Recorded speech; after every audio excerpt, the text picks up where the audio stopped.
Assalamualaikum warahmatullahi wabarakatuh. InsyaAllah hari ini saya akan menceritakan sedikit kisah Nabi Muhammad SAW.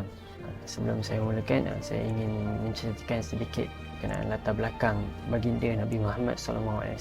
Baginda dilahirkan pada hari Isnin, menghampiri subuh pada 12 Rabiul Awal, iaitu 50 hari selepas kekalahan tentera bergajah Abraha bersamaan 29 Ogos 580 Masihi.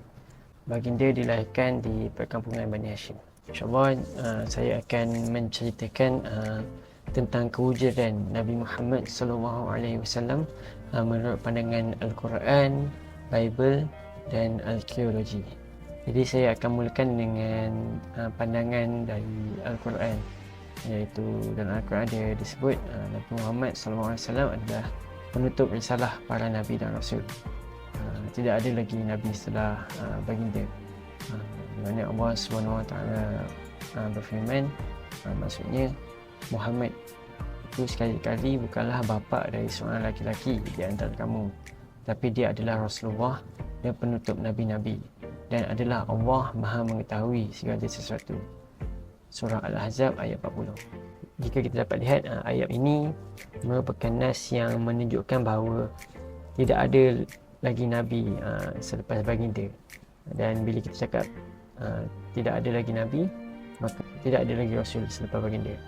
Seterusnya, ayat ini juga ada disebutkan oleh banyak hadis mutawatir dari Nabi Muhammad SAW melalui riwayat sejumlah para sahabat radhiyallahu anhum, yang bermaksud Imam Ahmad mengatakan telah menceritakan kepada kami, Abu Amir Al-Azdi telah menceritakan kepada kami Zuhair ibnu Muhammad dari Abdullah ibnu Muhammad ibnu Aqil dari At-Tufail ibnu Abu Ka'ab dari ayahnya, dari Nabi Muhammad sallallahu alaihi wasallam yang telah bersabda, perumpamaanku di kalangan para nabi sama dengan seorang lelaki yang membangun sebuah gedung.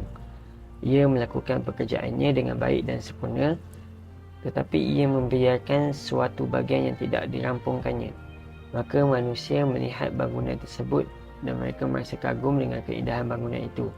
Saya berkata, andai kata bahagian ini dirampungkan pembangunannya, alangkah indahnya bangunan ini. Maka perumpamaanku di kalangan para nabi adalah seperti bahagian tersebut. Imam Tirmizi meriwayatkannya dari Abu Amir Al-Aqdi dengan sanad yang sama, mengatakan bahawa hadis ini adalah hasan sahih. Dan itu disebut juga dalam Al-Quran bahawa Nabi Muhammad SAW sebagai Nabi Ummi. Dalam surah Al-A'raf ayat ke-157, Allah SWT berfirman, maksudnya orang-orang yang mengikuti Rasul Nabi yang Ummi tidak bisa baca tulis, yang namanya mereka dapati tertulis di dalam Taurat dan Injil yang ada pada mereka. Demikian Nabi Muhammad SAW ada tertera di dalam kitab para Nabi terdahulu.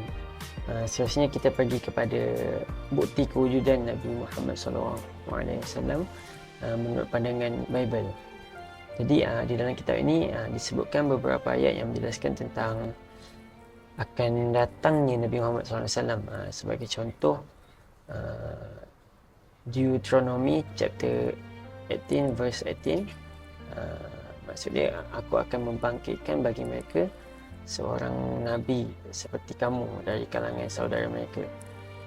Aku akan menaruh perkataanku ke dalam mulutnya dan dia akan beritahu mereka segala yang kuperintahkan kepadanya. Dalam kitab Injil Barnabas disebutkan bahawa saat Nabi Isa AS memberitahu para Hawari bahawa beliau akan berpaling meninggalkan alam. Saat itu Isa berkata agar hati mereka tidak bergoncang dan tidak takut, sebab Isa bukanlah yang menjadikan mereka, tetapi Allah yang menjadikan dan memelihara mereka. Dan akhir sekali, bukti kewujudan Nabi Muhammad SAW pada pandangan arkeologi. Terdapat banyak bukti kewujudan Nabi Muhammad, tapi saya titipkan 3 bukti kewujudan Nabi Muhammad SAW pada pandangan arkeologi. Mana yang pertama ialah Masjid Nabawi, yang kedua batu tergantung, dan yang ketiga ialah daripada Al-Quran itu sendirilah. Jadi Masjid Nabawi ini telah dibangunkan oleh Nabi Muhammad SAW pada tahun pertama setelah hijrah dari Mekah ke Madinah. Saat itu Madinah masih bernama Yathrib. Nabi tiba di Madinah membeli lahan seharga 10 dinar yang dipakai untuk mengeringkan kurma dari 2 orang yatim, iaitu Sahal dan Suhaib. Bukti yang seterusnya ialah batu tergantung, di mana batu tergantung yang terletak di Baitul Maqdis itu, di mana ia adalah salah satu lokasi peristiwa Isra Mi'raj. Disebut di satu penulisan di bawah tajuk yang bermaksud tempat Nabi bermi'raj, iaitu berkatalah Al-Imam Abu Bakar Ibn Rabi ketika membuat penjelasan syarah kitab Al-Muwatta' oleh Imam Malik, disebutkan batu besar di Baitul Maqdis adalah suatu keajaiban Allah Subhanahu wa Ta'ala. Batu itu berdiri sendiri di tengah-tengah Masjid Al-Aqsa, tergantung-gantung dan terpisah daripada semua bahagiannya dengan bumi. Tidak ada yang memegangnya melainkan yang memegang langit daripada jatuh menimpa bumi. Dan yang terakhir sekali, sudah tentu kewujudan Nabi Muhammad SAW dapat dibuktikan oleh Al-Quran, kerana seperti mana kita tahu, Al-Quran itu sendiri sebagai mukjizat kepada Nabi Muhammad SAW. Dan terdapat banyak surah yang menyebut Nabi Muhammad SAW. Itu sahaja daripada saya. Semoga dapat memberi manfaat. Terima kasih. Don't forget to like and subscribe. Sekian. Assalamualaikum warahmatullahi wabarakatuh. Ciao.